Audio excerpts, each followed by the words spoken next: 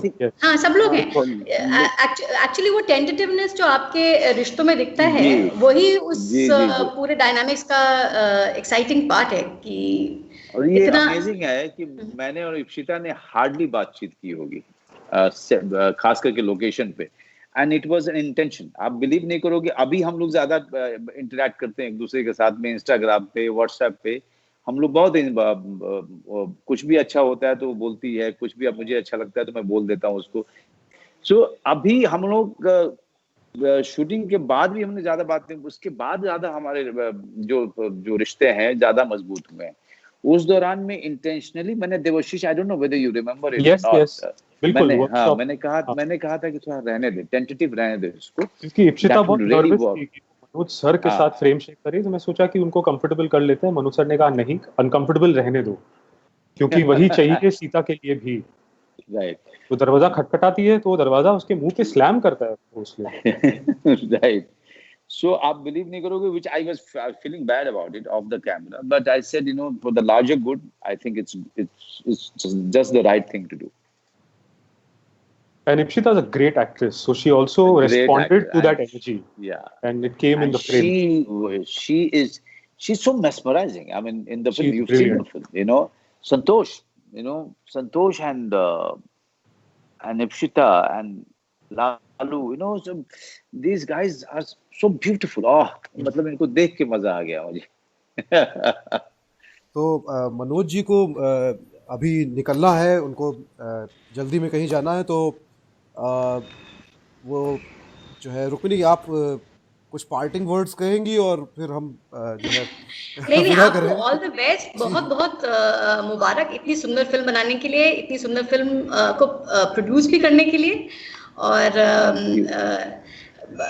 It was fabulous. मतलब इतना सुंदर अभिनय और इतनी सुंदर इतना सुंदर स्क्रीन प्ले बहुत बहुत सालों के बाद मैंने देखा। आप I'm sure you'll be watched by many people, and I can see on Facebook and all the social network there's a huge buzz about the film. Manoj ji से मैं ये कहना चाह रहा हूँ कि मैंने जब फिल्म देखी थी तो आसपास की सारी चीज़ें तो मुझे दिख रही थी, पर पूरे वक्त मैं आपकी बॉडी लैंग्वेज, फेशियल एक्सप्रेशंस, मैं लगातार वो देखता रहा। यानी कि अगर किसी फिल्म के सीन में आसपास भी चीज़ें हो रही थी तब भी मेरी निगाह वहीं ठहरी हुई थी। तो मतलब क्या बात। मैं कुछ और देख नहीं पा रहा था। और मैंने भी शुरुआत में ही बात कही थी, तो देवाशीष से तो हम अभी बात करेंगे, एक दो सवाल मेरे हैं। तो बहुत बहुत शुक्रिया आपका समय देने के लिए हम लोग। Thank you. मैं सबसे पहले क्षमा चाहूंगा क्योंकि मुझे भोसले के ही इंट्रोड्यूस करने जाने हैं दूसरी जगह। बिल्कुल जी। तो बहुत अच्छा लगा रुक्मणी, मयंक, आप लोगों से बात करके। कभी हम लोग फिल्म के बाद, फिल्म जब रिलीज हो जाएगी उसके कुछ दिन बाद हम लोग फिर अच्छी बातचीत और करेंगे, जरूर जुलना होता रहेगा। और Debashish, love you ji sir, see you soon. Bye. Thank you very much sir. मेरे लिए अब भी सवाल है? हाँ है ना, सवाल अभी है। मेरा एक सवाल है और मयंक का क्या सवाल है सुन लेते हैं पहले। नहीं, आप रुक्मिणी, आप पूछिए पहले, क्योंकि मैं तो अभी फ्रेम सही कर रहा हूँ आप लोगों को। अच्छा, तो मुझे देवाशीष ये पूछना था कि आप कवि भी हैं, आप पोएट भी हैं, और आप बच्चों की कहानियां भी लिखते हैं। पर मुझे अजीब सी एक स्ट्रेंज फीलिंग हुई इस फिल्म को देखते हुए। मुझे ऐसा लगा कि ऐसे मीटर में लिखा हुआ है ये फिल्म, मतलब कहीं कहीं पे ऐसे गाना चल रहा है, इस तरह, मतलब बिना गाने के गाना चल रहा है, इस टाइप की एक फीलिंग हुई। मतलब आपने अब वो क्यों हुआ मुझे पता नहीं, क्या साउंड को लेकर आपने इतना काम किया इसकी वजह से हुआ, क्योंकि इतना आपने इस पे, मतलब इतनी सुंदर इसकी साउंड डिजाइनिंग है। क्या क्या आपने दिमाग में रखा, मतलब इसके साउंड को लेकर आपने किस तरह से काम किया, और पहले उस पर बताइए, फिर मैं दूसरा सवाल। साउंड मेरे लिए बहुत अहमियत रखती है मेरी हर फिल्म में। आप शॉर्ट फिल्म्स भी देख लो तो वो 70 to 75% ऑडियो पे काम करते हैं, 25 to 30% मैं वीडियो पे डिपेंड करता हूँ। क्योंकि मेरे लिए, और एक्चुअली सिनेमा देखा जाए, if you cut out the shit, visuals only give you context. अगर आप ऑडियो ऑफ करके एक फिल्म देखोगे आप कुछ फील नहीं करोगे, आप सिर्फ समझ पाओगे उस फिल्म को। बट अगर आप वीडियो ऑफ करके अपनी आंखें बंद कर आप फिल्म को सुनो, you will still feel something, because audio does that. It gets your juices flowing. So I write my audio cues into the script.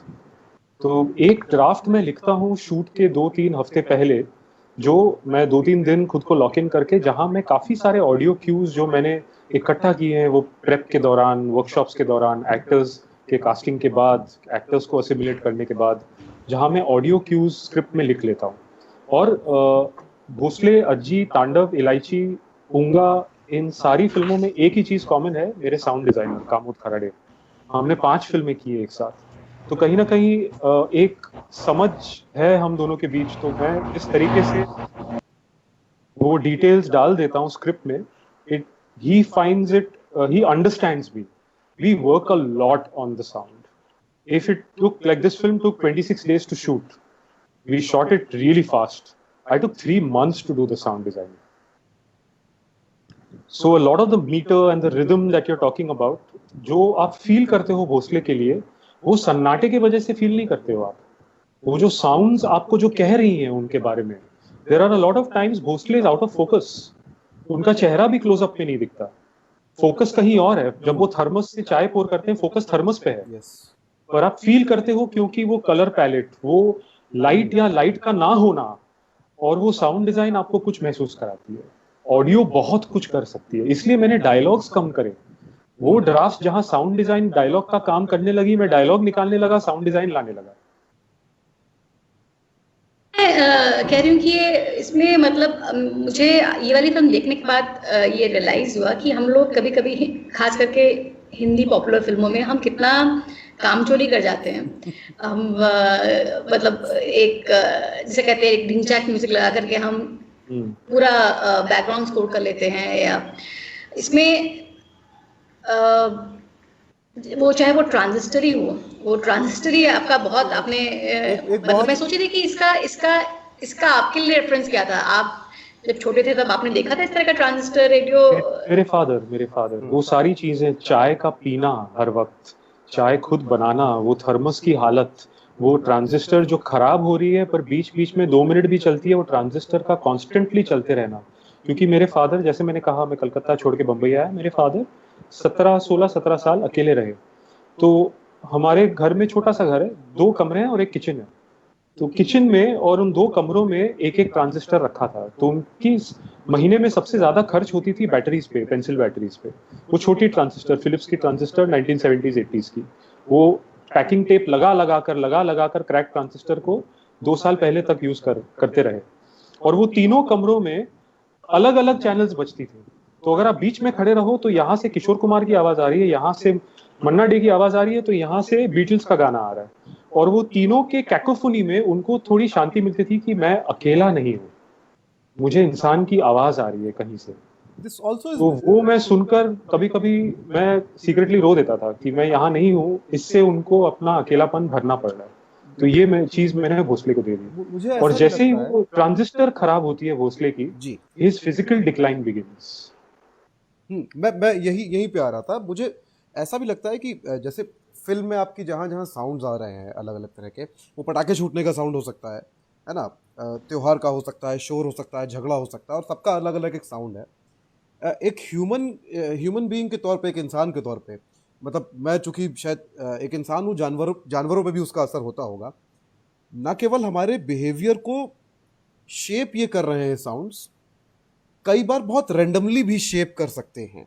आपकी फिल्म में भी दिखता है कि किस चीज़ का असर, कि आप शायद आप बीमार हैं, आप सोना चाहते हैं और पटाखे छूटने लगते हैं या कुछ भी होने लगता है, और आपसे फिर अचानक एक समय ऐसा होता है कि आप बर्दाश्त नहीं कर पाते हैं, जबकि हो सकता है वो 1 घंटे से चल रहा हो, लेकिन वो एक रॉकेट जो आपके कान के पास से, खिड़की के पास से गुजर जाता है, वो आपका थ्रेशोल्ड जो है खत्म कर देता है।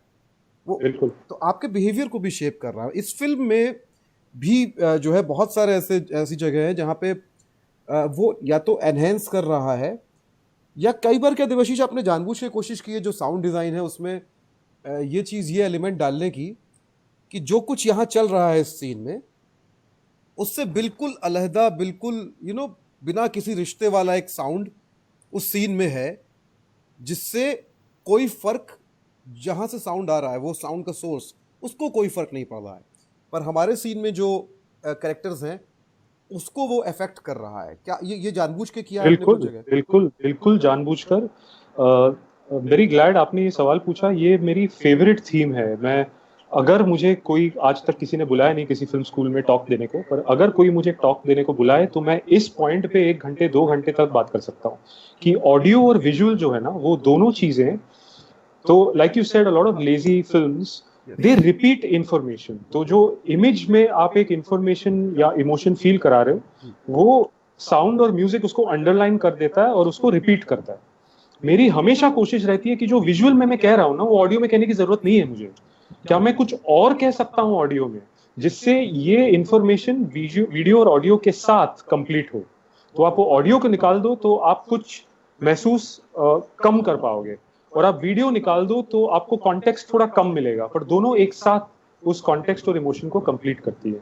तो जैसे आपने कहा पटाखे की आवाज, तो वो पटाखे की आवाज उस सीन में जब भोसले बर्दाश्त नहीं कर पा रहा है, उसको, उसकी बीमारी को शायद थोड़ा एग्रीवेट करती है, बट वो ओवरऑल जर्नी में एक इंसान के अंदर जो वायलेंट इंपल्स होता है, जब मैं गणपति के वक्त घर पे बैठकर वो आवाज सुनता हूँ और वो आवाज एक सीमा पार कर जाती है एक पॉइंट के बाद, मैं वायलेंट इंपल्स फील करता हूँ। अगर मेरे सामने वो इंसान होता जो पटाखे पे पटाखे जला रहा होता, मैं शायद उसको मार डालता।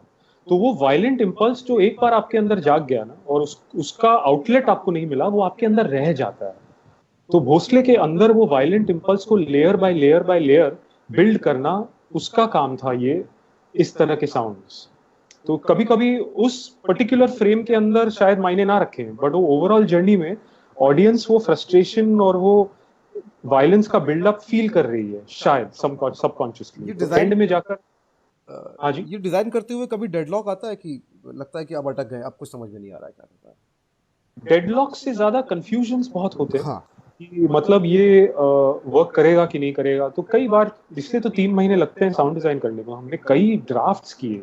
कई बार आप सीन 17 में कुछ करते हो तो सीन 97 पहुंचते पहुंचते वो सीन 17 चेंज करना पड़ता है, क्योंकि कुछ जर्नी चेंज हो गई वो डिसीजंस के वजह से।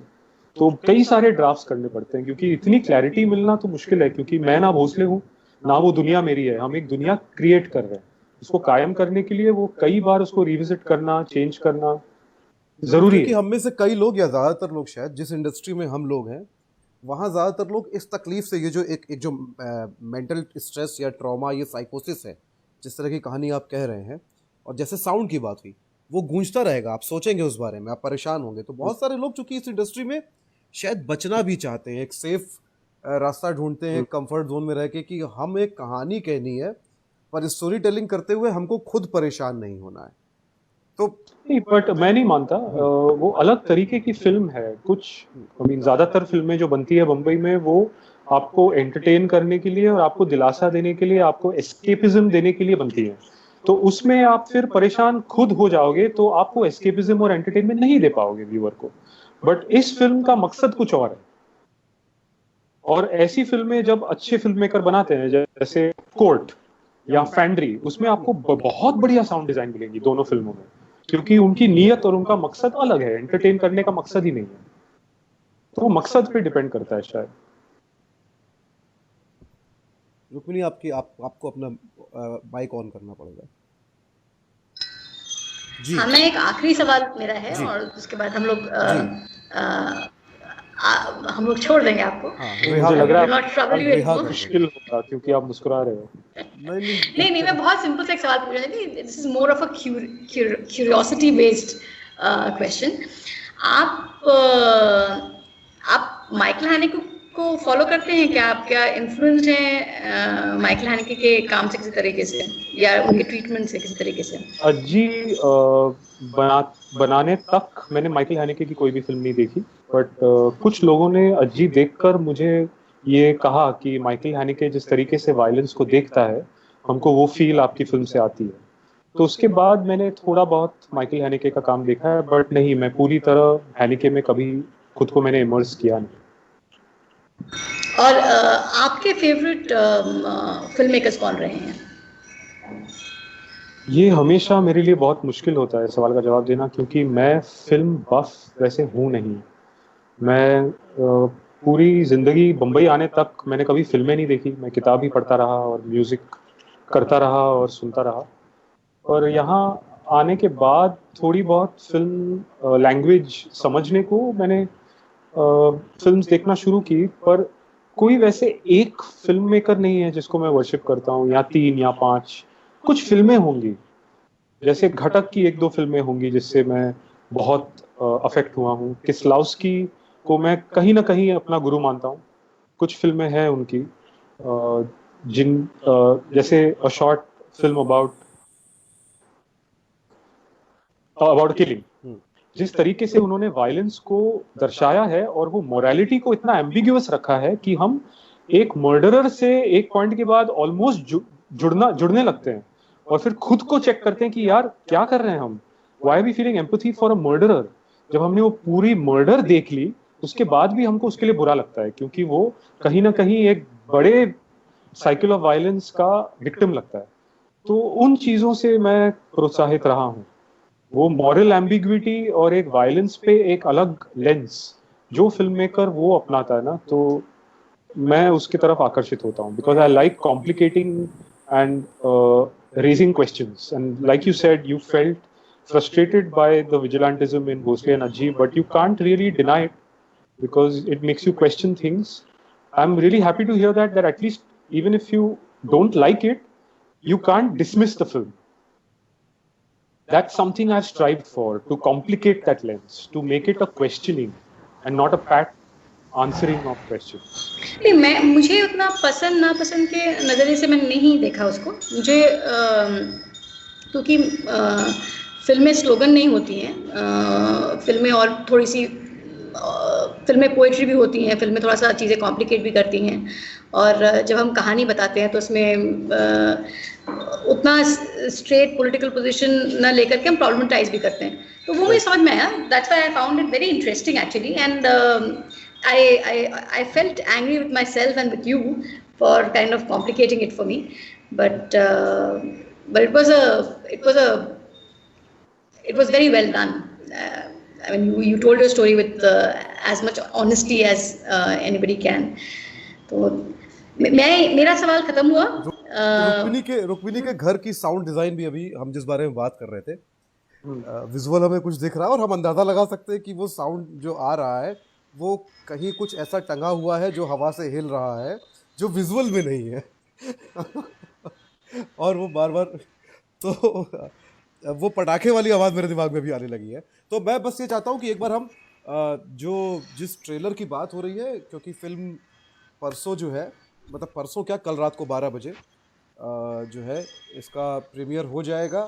तो एक बार सोनी लिव में दिखाई जाएगी, जी सोनी लिव पे दिखाई जाएगी। तो इसका ट्रेलर जो है मैं प्ले कर देना चाहता हूँ आप लोगों के लिए, उसको देखिए। और देवाशीष को शुक्रिया करते हैं हम लोग, आपको भी शुक्रिया जी। हम लोग आपको हम पर्सनल कॉल पे पकड़ेंगे, वीडियो कॉल पे, और यहाँ से आपको रिहाई देते हैं। और आप लोग ट्रेलर देखिए, हम लोग फिर मिलेंगे। और ये फिल्म जो है ज़रूर देखिए और देखने के बाद बताइए, क्योंकि हमारे प्लेटफॉर्म पे पूरा देवाशीष और मनोज जी आए बात की, तो आप यहाँ पर हमको बता भी सकते हैं फिल्म के बारे में आपके रिव्यूज़ क्या हैं, आपको कैसी लगी, क्या अच्छा लगा, क्या बहुत अच्छा लगा, क्या बुरा लगा और क्या बहुत बुरा लगा। बिल्कुल एक खुले प्लेटफॉर्म की तरह आप यहाँ पर बता सकते हैं फिल्म देखने के बाद। तो आप फिल्म का ट्रेलर देखिए।